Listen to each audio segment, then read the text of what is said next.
started. Here we go.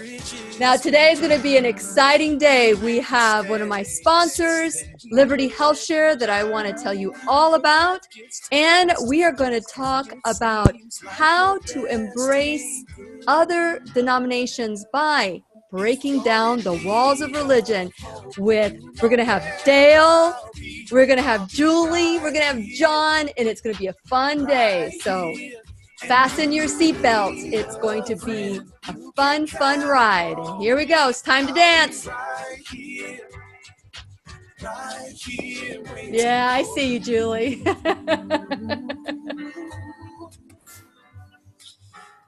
This is the place you can always turn to when you need a friend. The Lillian McDermott Show. To reach out to Lillian, visit her on the web at whenyouneedafriend.com. Now let's all learn together. Here's Lillian McDermott.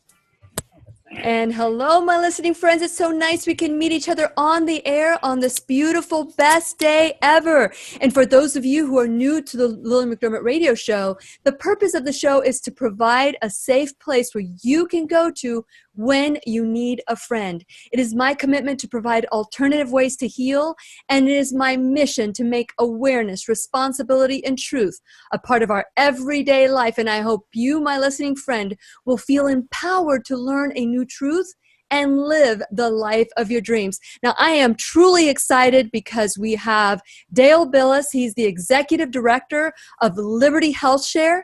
And when I bring a sponsor on to the Lillian McDermott radio show, they have to be like-minded. Now, for those of you who have heard me talk about Liberty HealthShare, just know that I have been a member for almost 2 years, and it is such an honor to introduce you to the executive director of Liberty HealthShare. Welcome back, Dale Billis. How are you? Oh, Lillian, doing so well. Better than I deserve, I'm sure. But it's an honor for me to be with you. Thank you so much for your invitation. It is always a thrill. I just wanted to, as we get into the month and at the end of the year, so many people are calling me to say, tell us about this wonderful opportunity with Liberty HealthShare. Share a little bit about Liberty HealthShare and why it is different than insurance. Lillian, we are a grassroots movement of men and women of faith and values who choose to manage, direct, and control their own health care. And we do that in community with one another. We're a nationwide, nonprofit association of men, women, and families who pay each other's medical bills. And we do that without the aid of an insurance company or the government, just a regular systematic way to meet health care costs, but do it in community with like-minded people. I like your introduction today. We are like-minded about the care of our health, about assisting others whenever they're in need, and using our money in ways that comports with our conscience protections and our conscience beliefs. So many people have been texting me and calling Dale about how can they join. Are there any limitations to joining? Because I had shared in the past that my health insurance being added to my husband's plan was going to be $550 if I wanted to be added to his plan. And when I started looking into Liberty HealthShare, it was just $200, and the benefits to become a member was $200, and the benefits are astronomical, out of this world. So share what kind of people, what kind of like-minded people are you looking for through Liberty HealthShare? Well, the first is that they agree with and can sign on to our shared beliefs. We don't intrude on individual faith choices or what church you attend or what your doctrinal statement is, but we have a broad basis of spiritual and ethical values that really reflect where the vast majority of Americans are. Sure. And that is and it really hinges on three critical principles. There's 5 shared beliefs. They can go to the website and check them out. Yes. But the first one is that our bodies are temples, and we have an obligation both to God and to one another to care for our health and our bodies. That's number one. Number two, we really believe the principle that we're to treat our neighbor as ourselves. So when we encounter someone who's in need, we're going to use our time and resources and efforts to assist that person. And so we just simply turn that principle into a solution for healthcare. And number three is that we have the moral and spiritual rights to manage and direct our own care, our own health care, free from government intrusion and mandates. And so that's kind of the three-legged stool on which we look for like-minded people. That's number one. Number two, be health conscious. We don't ask for people to be healthy, but just be aware of what it takes to live a healthy lifestyle. And we can talk about pre-existing conditions in a moment if you'd like. But yes, I do. That's the essential principle. Well, as you're mentioning this, what I'm thinking is, yes, I understand all that, Dale, and I am so thrilled that this organization exists, Liberty Health Share. But what I was sold on the fact that is Affordable Care Act exempt, and it is for me, for the choices that I make health-wise, because I love going to acupuncture, chiropractors, I love going to alternative healers, that this is something that you embrace as well, Liberty Health Share embrace as well, and will pay for and share. Let me just say to that, those are decisions that our members make. Yes. We are member-focused, member-driven, member-decided. So we put the question out to our members a little over 2 years ago. Should we share in and make eligible expenses from alternative healers and et cetera, alternative treatments? So they all said yes. Yes. And I'm going to say yes, too. We're going to continue this conversation with Dale Billis of Liberty Health Share when we return worldwide at whenyouneedafriend.com. We'll be right here waiting for you. I hope I got through. Okay, Dale, I know that you're on the phone and you can't see the signals here, but really quickly, Affordable Care Act exempt, you guys are truly affordable at $200 that I pay every month. I know the camera's still rolling, Dale.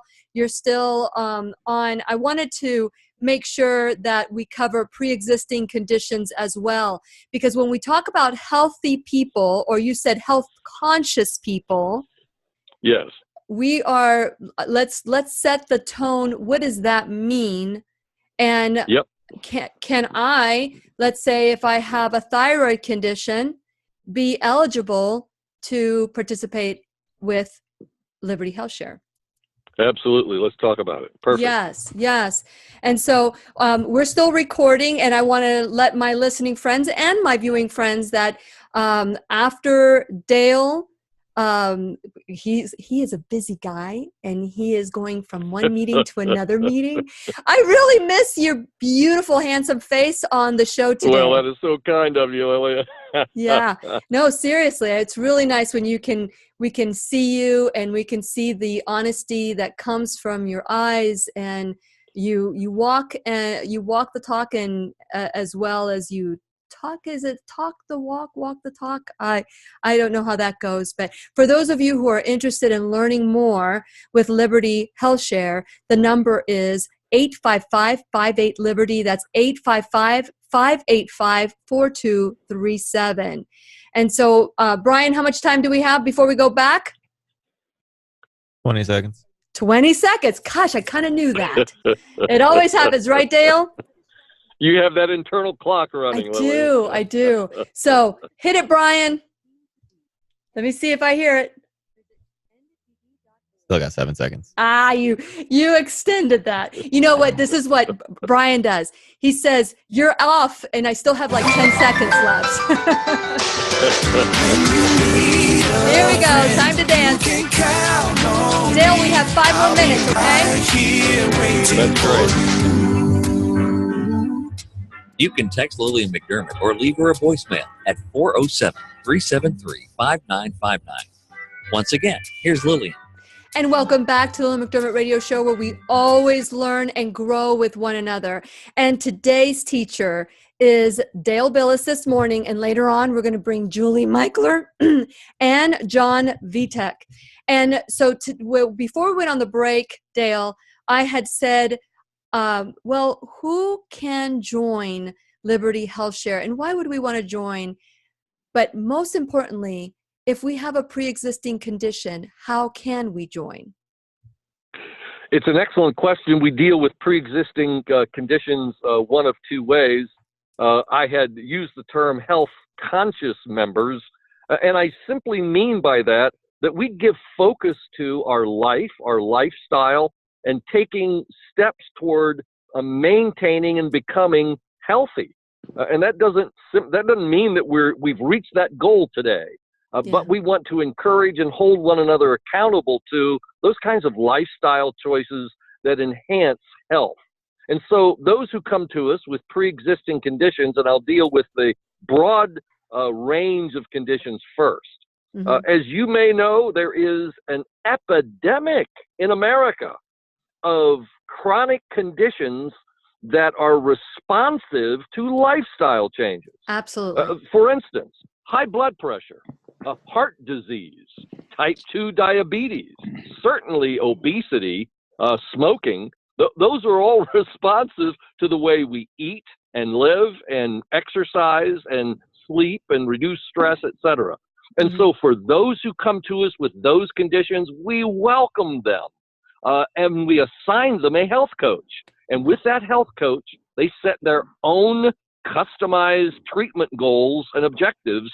And the health coach simply supports and gives guidance and healthy accountability to achieve those changes in their life that will impact that condition. That costs an additional $80, which is basically a pass-through to the health coach.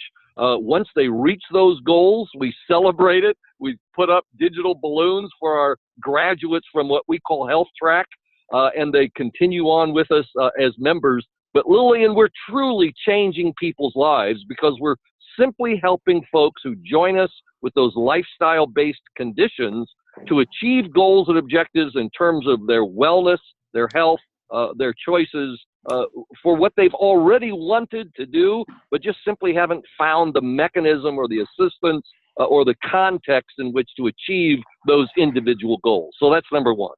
Yeah. And excellent. So some of the things that I want to quickly go over, because I'm personally receiving the benefits for the last 2 years of being a member of Liberty Health Share. I want you to know, my listening friends and my viewing friends as well, that it is Affordable Care Act exempt, and it is truly affordable. There's nothing that I've found that is easier on my pocket, and my money is a terrible thing to waste. You can go to any practitioner.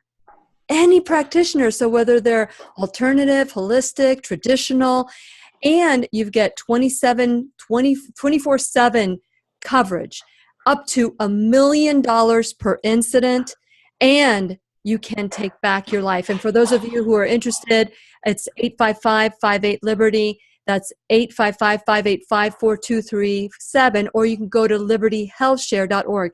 Now, another text that I received after someone heard you on the last show, Dale, was they are scared to leave insurance. What would you say to someone who is scared to leave insurance and embrace an alternative way to heal? Change is difficult many times, and so we're more familiar, or we feel more comfortable with the familiar as opposed to making change. Many times cost is the driver that indicates people's interest with Liberty Health Share. But once those of us who've made that change wouldn't do it any other way. But there is an education curve. And I would just simply say to that friend who texted you regarding that, just get educated. Take the time to delve into the mindset or paradigm difference between healthcare sharing and health insurance, and make the decision for themselves. That's all we can do. Very good. That's great advice. And for those of you that are interested and curious, those of you who have texted me, I'm scared to make this change. Is there any time, Dale, that people can make the change, or do you have to have a certain time of year, like certain insurances let you go, release you during open enrollment? When can we make this change? In the body of the Affordable Care Act is an exemption for healthcare sharing ministries, of which we are one, which just simply means we help each other, and we are exempt from both. The members of a recognized healthcare sharing ministry is exempt from both the fines for not having insurance, because we are not insurance or don't want to be, and number two, we're exempt from the mandates. So that means we are not subject to the open enrollment period. We're available and accessible to individuals to join 12 months out of the year. Very good. Well, Dale, it's always a pleasure. I'm hoping that next time we'll get to see you as well. And I am grateful for your time. I know you're a very busy guy, and I thank you for sharing about Health Share, especially Liberty Health Share. Thank you so much. Lillian, such an honor and pleasure. Thank you. God bless. You too. And for those of you, if you want to check it out online, go to libertyhealthshare.org. You can go to whenyouneedafriend.com. You can click on the Liberty Health Share logo and my sponsors. I'm very proud to have Liberty Health Share as a sponsor of like-minded people. And I always say, please check out my sponsors and see how you can help them, because without my sponsors, the show would not happen. So I'm very grateful. Now, I'm going to switch now, because that we're going to be talking about, oh my goodness, breaking down the walls of religion. When was the last time? Julie Mickler, welcome back to the Lillian McDermott radio show. Oh, thanks, Lil. It's always fun to be here with you. It is always fun. And I wanted, because it's been a while since we've done the series Breaking Down the Walls of Religion, haven't we? Well, I thought we did one last month, but yeah, it's been a while, I guess. Yeah. Well, we actually embrace another. So, are we off the air? No, we're not off the air. Okay. I see something. Okay. We're still on the air. Thank you, Brian. Okay. So today we are going to embrace Catholicism. And so normally we talk about a little bit more about, Julie and I normally we've gone to synagogues and mosques, and we've gone to temples. We've worshiped together with other denominations. So once again, it's time to break down the walls with Julie. And we have invited someone that Julie has worked with and she believes is like the best when it comes to knowing about the youth in Catholicism. So Julie and I are going back to our root. Both Julie and I were born and raised Catholic, and we have made a choice to be Catholic. And so, but there is something that's going on. Share a little bit about the topic, Julie. Why did you come up with the topic this time? Well, I suggested it. I work for and with St. Mary's Press, and our mission, our Lasallian charism, is to always look particularly at young people and ask the question, what's best for them? Yes. And so we have, and I'll let John say more about it, have contracted a study to look at how young people, young adults affiliate or connect with the Catholic Church and where they're going with that. So it's fascinating study. And I think there's so many nuggets about not only young people as spiritual beings, but all of us. So I thought it would be awesome to have my President, CEO, and good friend, John Vitek, in with us today to talk about that study, to see what's the difference between religion and spirituality, and maybe a little bit about the human condition and what we're all looking for. Very good. So, and since it is our sole purpose in life to give and receive love and knowledge, we're grateful to you, John, for being on the Lillian McDermott radio show. Thank you so much for joining us this morning. Oh, thank you for having me. Wonderful. Now share a little bit about your background and what led you to St. Mary's Press. Oh, goodness. That's been quite a journey. So started back in the early 1980s when I left college and became a parish youth minister and spent 5 years working with young people in the parish, and then moved on to a diocesan position where I worked for a bishop in a diocese for several years, took a little break to do a couple of years of international work, working with university students mostly from Asian countries, Pacific Rim, and then went back to become the chancellor of Wow. the diocese with the bishop. And I loved that job, a great bishop, a great Vatican II bishop. But then he moved on. And at that point, I was good friends with the president of St. Mary's Press, Brother Damien Steger, and he kept bugging me to come work for him. So I called him up and said, this might be a good time. And that was 20 years ago. Wow. And here we are today, 20 years later, and have the honor of serving St. Mary's Press as their president and CEO. And you were born Catholic and raised Catholic? Your whole Born life? and raised Catholic, through and through. Never missed Mass on Sunday, and Catholic grade school, through 8th grade. Went on to a public high school, and then did go to a Catholic college. And so, yes, been associated with the Catholic Church my whole life.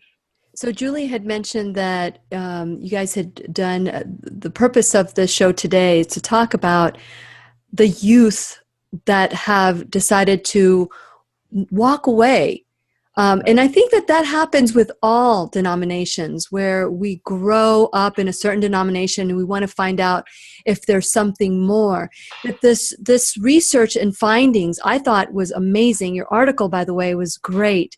Share a little bit about some of the statistics that you discovered and why should we be alarmed about these statistics? Yeah, well, I think you touch on something really important in that this is across all religious traditions, this phenomenon. So really, we began this work out of the Pew Research findings, where the Pew Research now is tracking census data with relationship to religious affiliation. And so between 2007 and 2014, there was this significant jump in those who report they're disaffiliated, and they're referred to sociologically as the nuns. Now, for Catholics, we have to spell that out. And yes, we're not talking about these wonderful women who have, done all this great work for the world. So the nuns, and it's referred to as the rise of the nuns, right? So now those who self-identify as having no religious affiliation in the United States is the largest sociological religious category, if you will, that there is. So 25% of the U.S. population reports no affiliation with religious practice. That's interesting. And this is what our topic is about today. Julie Mickler, John Vitek, and I are going to be discussing what it is. What is there that's more out there that that perhaps maybe it's that we wanted to rebel against our parents. What is it that causes us to leave what we know from childhood? From Home to Rome, I believe, is a book that Patrick Madrid wrote about that return back. And we're going to continue our conversation worldwide when we return with John and Julie. We'll be right here waiting for you at whenyouneedafriend.com. Okay, so sorry for all the confusion, but I'm glad that we finally get to do the conversation about, did you find, John, that you wanted to rebel? Did you ever question your faith? Oh, of course. Yeah. There have been many moments in my life when, I've gone through periods of questioning and wondering, certainly in my youth is a normal part of, what makes us human and why am I Catholic? And my friends questioning that, why do you pray to Mary, right? And then again, after the death of my daughter 11 years ago was a major crisis, and kind of like, well, and we saw that in the stories of these young people too, that it wasn't necessarily a rejection of a belief or whatever. But I think of a young man who was told, found out that his uncle had cancer and was dying, and the family told him, well, if we just pray to God, he'll be saved. And his uncle died. And that was the moment for him where he's like, I just don't believe this anymore. Yeah. Yeah. So there are these moments, these triggers that begin this period, that this experience of kind of discrepancies that can't be resolved, and they just add up. Yeah. Well, I think there's like shallow answers don't work, and this generation of young people aren't allowing it to work. Mm-hmm. So when just pray for him and everything will be okay doesn't work, it's like, now this doesn't make any sense at all. It's like finding out that Santa Claus, I was just going to say that, Julie, isn't a thing. It's like it just becomes no longer plausible, and it breaks down a lot of beliefs and your whole view of the world. Yeah. Yeah. Well, I think that is truly the breaking down of our belief, because if it's our parents' belief that we get handed, then at what point do these beliefs become our beliefs? I see you nodding your head, John. Well, yeah, we identified 6 common dynamics in disaffiliation. And one of them is religion was forced on me. So there's this sense that I resist that which is forced on me. So religion was forced on me. I will not force it on my own children when they become adults. So the young people that we talk to see that the religion ought to be a free choice when you are an adult. Yeah. And this is important to talk about too when we go back on the air. Brian, how much time do we have? We have a minute. Wow. This has been a long break. Okay, keep going. I just want to make sure I don't interrupt you in the middle. All of a sudden we hear the music and we're like, yeah, we got to go back. Okay, right. So go ahead. Keep that thought. I didn't want to interrupt. Yeah, kind of. The adult choice. Yes. Which really, when you think about it, doesn't make any sense at all, that if a child isn't exposed and formed in community, of course, it didn't work with my children, so I guess I'm not sure why that's important. I know. Right. Yeah, right. But I think, like you said, and I'm so sorry to hear about the death of your daughter. But is that something that you want to talk about on the air? I mean, we're talking about it now off the air. Is that something that made you stronger in your faith, or did it make you question too much? Yeah, question too much. Yeah. It's probably not a helpful place to go today. Okay, not a problem. Yeah. I totally get it. I totally understand. And here we go. We hear the cue. Here comes the music. You can count on me. I'll be right here waiting for you. You can text Lillian McDermott or leave her a voicemail at 407-373-5959. Once again, here's Lillian. Welcome back to the Lillian McDermott Radio Show, where you can hear us worldwide at whenyouneedafriend.com. I'm your host, Lillian McDermott, and it is my goal that we learn from each other every day. Go through life with childlike wonder. Discover what you don't know you don't know. And so today's teacher is John Vitek, and my co-host is my friend, mi hermana, Julie Mickler, who we're getting deep into Catholicism. We're breaking down the walls of religion. We have so much more in common than we do have differences. But what do we focus on? We focus on our differences. And this is something that Julie and I have been working on for the last year. Our first interview was with an atheist, and we discovered that what we had in common was love. And I thought that was a beautiful way to come together. And if we can do that with atheism, and why can't we do this with other things? The only thing that separates us is a wall, that door that we can walk through. And I want to encourage everybody to embrace and walk through that wall, that door, not the wall. You can't walk through the wall, but walk through the door and discover what it is we have in common. So today, John, thank you so much, John, for sharing your findings off the air. We were talking about, is it that we decide that we want to walk away from our parents' beliefs because our parents hand us all these things, all limiting beliefs. They hand us wonderful histories, traditions. They hand us so many different things. And religion is one of them.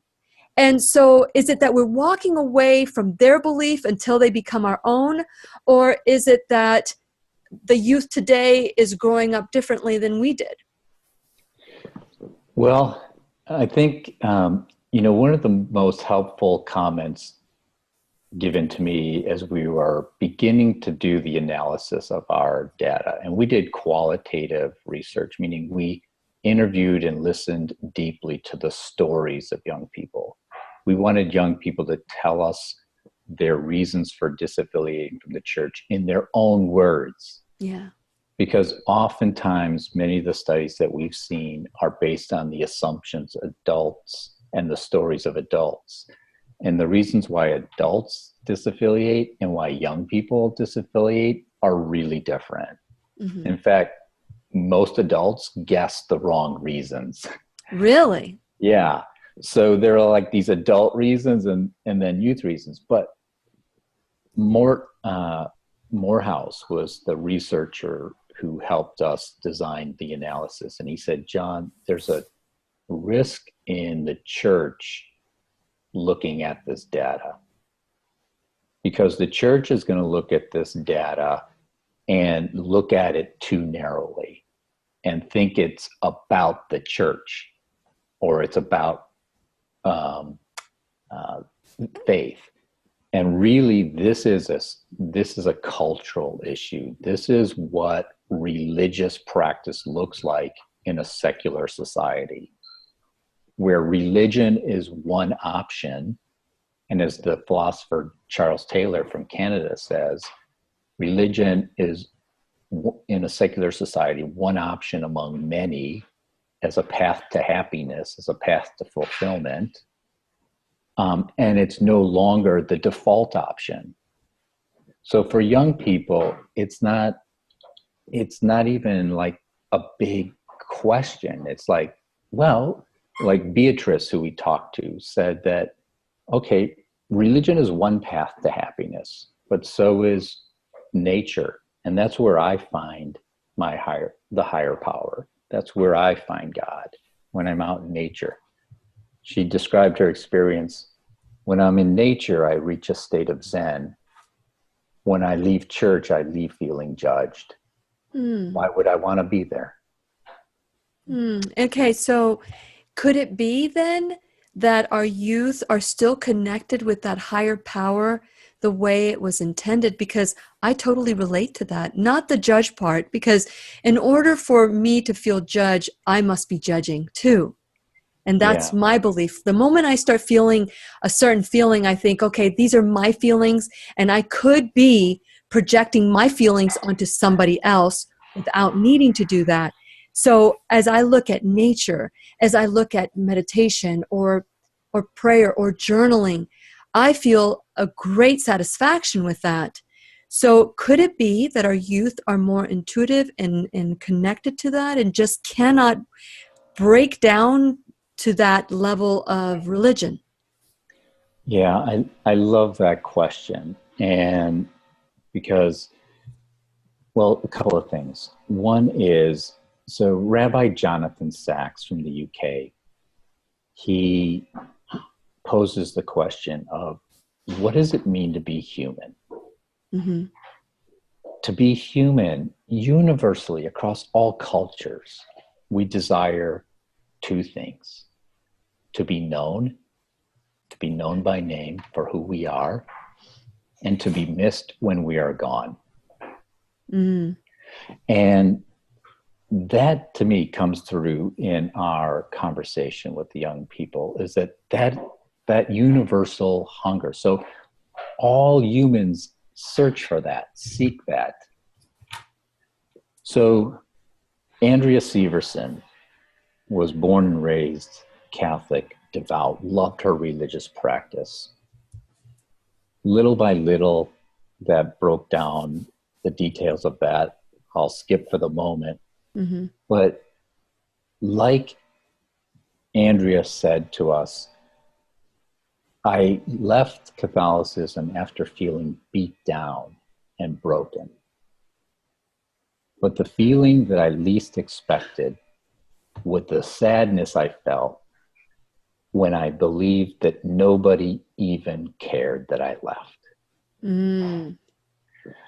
So what did she desire? She desired to be known by name and missed when I am gone. And that is a spiritual seeking. That is the humanness of all of us, right? And so, you know, young people, where are they? They still seek that. And the question is, where are they finding it? And they're finding it in lots of different places. Yeah, exactly. Julie, did you want to add to? Right. I think when you had mentioned, John, about Dr. Morehouse's warning to you that the Catholic Church would be resistant to the data and to the findings, if you were to give advice to the Catholic Church at whatever level, to learn from this data, to make us a better church, to open the doors for young people, what would you want to say to the powers that be at the Catholic Church? How do we learn and grow and create a place for young people and for all of us where we're known by name and will be missed when we're gone? Yeah. Well, thanks for that challenge there, Julie. So, because they're listening. I'm sure they're listening. Of course, yeah. Well, here's the thing. With this, we wanted to hear the stories of young people, to hear in their own words. And the way that I look at that is we have been given a sacred trust with these stories. These young people, this is for almost every one of the young people that we interviewed, they told us that we are the first person that has ever asked them these questions. Mm-hmm. And they loved telling their stories. At the end, almost every single one of them thanked us for listening to their stories. Mm. There's the key word, listening to their stories. And that's, what difference would that make in the life of these young people, any of us, to have somebody who just listens? So we think of these stories as a sacred trust, and that we have a sacred responsibility to be advocates for these stories and to help the church, society, one another, ourselves, hear the grace that is being revealed in these stories. So we think of these stories as a mirror being held up to the church, as revealing truths that if we listen to these truths, how would it change us? Mm. You know, John, I wanted to ask you a question. You know, here we are, both Julie and I are Catholic, you're Catholic, and many of our listeners have preconceived notions of what Catholicism is.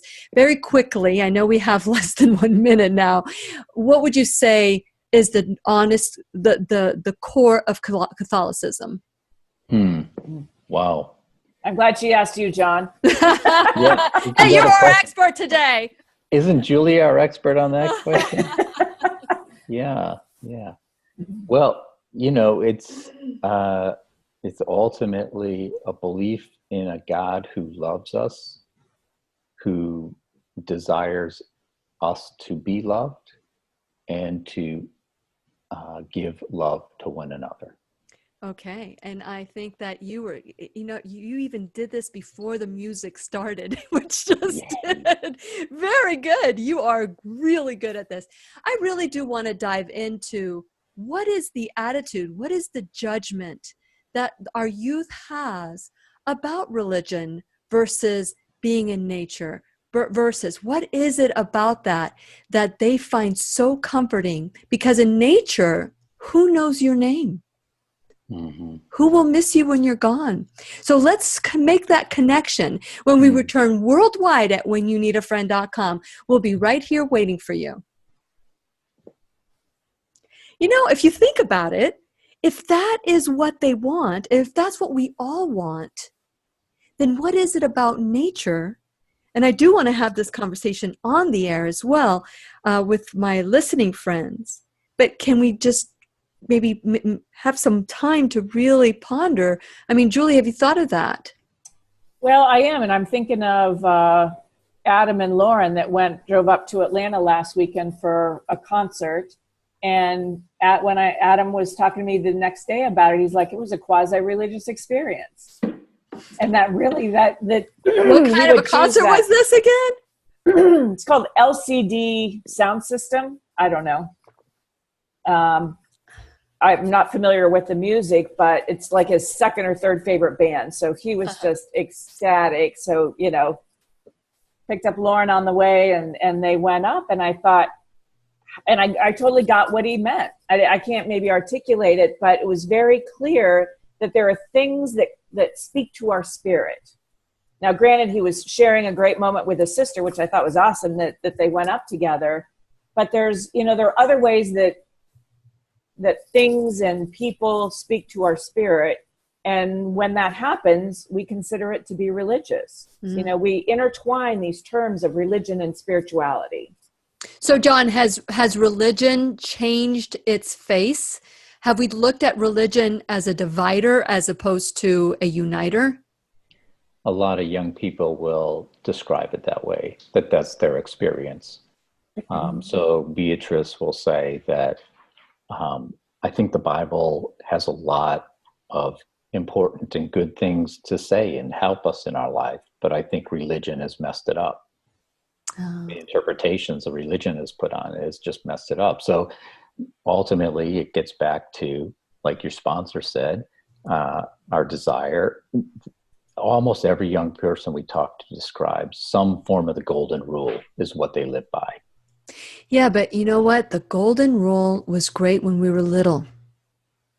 See that? I wrote an article about this. Interesting. I believe that the golden rule can make us narcissistic if we continue following the golden rule, because I want to treat you the way that you want to be treated, not the way I want to be treated, because I may want something totally different than you. Mm-hmm, mm-hmm. So when I was little, to learn about, treat me the way I want to be treated. Okay, well, I want to be treated well. I want to be treated with love. I want to be the center of attention, whatever a child wants.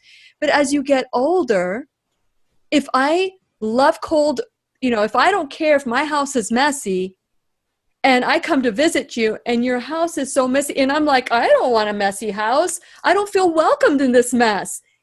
But they don't care what I care about because they're going to treat me the way they want to be treated. How do we stop that? Yeah. I think that's a great question. But I will say that Saved by the bell. You can count on me. I'll be right here waiting for you. You can text Lillian McDermott or leave her a voicemail at 407-373-5959. Once again. And welcome back to the Lillian McDermott Radio Show, where we always learn with one another. And today's teacher is John Vitek. My co-host is Julie Mickler, and I am excited about this. I mean, Julie, you and I have gone into so many different denominations. We've worshiped. We've felt a little awkward, but at the same time, we felt the love that was surrounding us. But yet, this is the first time we truly talk about Catholicism. It is, and I love that we're having the conversation to include our own religious background. And I think the message, the little thread that has been woven through our trips to the mosque, to the Hindu temple, to the Jewish temple, the thread, as you mentioned earlier, is love. And, that's the core of the Catholic Church. And I think what we're talking about today with John and these studies of disaffiliated Catholics and young people being disillusioned and leaving the faith of their youth that they were raised in is I think we have some answers here when we look at love and why they're not feeling loved. And judged. And judged is one of the things that I heard you say, John, that they also feel judged, but I believe judgment comes from me. So if I'm feeling judged, it's because I am judging someone else. You can't have one without the other. So at what point do we turn that back on them and say, okay, well, how are you judging the church? All of this that they shared is judgment, valid. This is how they feel. But is their judgment an honest view of what really is happening? Has religion become a divider versus a uniter? Yeah, so many of the young people that we talk to describe their experiences. They see religion as dividing culture, dividing the world rather than bringing it together. Mm-hmm. Yet they have this desire to see it to be a unifier, right? Mm-hmm. So religion, not all young people see religion as the enemy of the good, right? Okay. So I think of like Edward, who many of the young people report that they feel like their church is a very welcoming place. Mm-hmm. So going back to why adults think kids leave and why kids leave, Yeah. adults think kids leave because they think the church isn't welcoming. Well, I think of Edward, who said, I think the church is really welcome. They're really friendly people. They're really nice people. I just don't believe anything they have to say. But I love There's the crux. Oh, there we go. Okay. So that is one of the things that I hear all the time, John. I don't mean to interrupt you there, but I have heard many people say, I'm not going to church. You're a bunch of hypocrites. And I said, we Right. all are. We are all hypocrites. So why would that keep us away from that? Yeah. Yeah. So, I mean, it is interesting because in the course of the interview, and of course, as interviewers, our position is to listen and record their stories and to share their stories back. But there are many times in the interviews where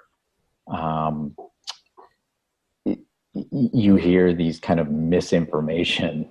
So, but here's the struggle is, young people, so they'll describe how they hear something. So Beatrice might say, okay, every time I go to church, I have to go to confession. At 10 years of age, what kinds of sins can a 10-year-old have? Mm. So I just made stuff up. So that's discrepancy number one. Yes. Like, how do I make sense of this? So they begin to have these discrepancies, these questions, these things that they don't quite understand or believe. But there's no process, no adults with whom they work that through. So they just begin to accumulate to the point where you get this tipping point where then all of a sudden, all right, none of it makes sense, right? So I compare it to the work of sociologist Brene Brown, who talks about how relationships break down. They break down a little bit at a time, one chip at a time. So there's a chip, and then another chip, until the last chip breaks off this big chunk and you're done. Mm-hmm. That's what the stories of disaffiliation are like. I have this one discrepancy, I can't resolve another. And for many of the young people, I think one of the sad points for me was that they don't talk to anybody about it. They carry these questions and these unresolved discrepancies within themselves, and they're accumulating, and we don't even see it. So what's the answer? What's the good news? This show is about good news and being responsible and doing whatever it takes to achieve what we need. You're saying that Catholicism is losing our youth and our millennials. That's basically what the research showed in huge quantities. I forget what is the percentage, John? Well, the percentage of the U.S. population that's disaffiliated that I referred to is around 25%. But we estimate that around 13% of young people between by age 18 are disaffiliated with the church. Interesting. And so now that we have this information, now what? What do we do about it? Julie? Julie, what would you like to say to that? I would like to say, John, what did the findings, what do the stories tell us? What's really though, how do we make life more meaningful? How do we make the church more meaningful? How do we as adults reach these young people and journey with them in their spiritual quest? Yeah, so here's something, so there's the research and I can reflect what that says. And then there are some thoughts that I have for myself. Well, let's hear both. Yeah. So now I'll bridge over to my own wonderments so I think of Andrea, who says, I left the church to find my faith. And it was outside of the church that she actually grew into this profoundly deep relationship with Jesus, as she describes it in her book, Altar Girl.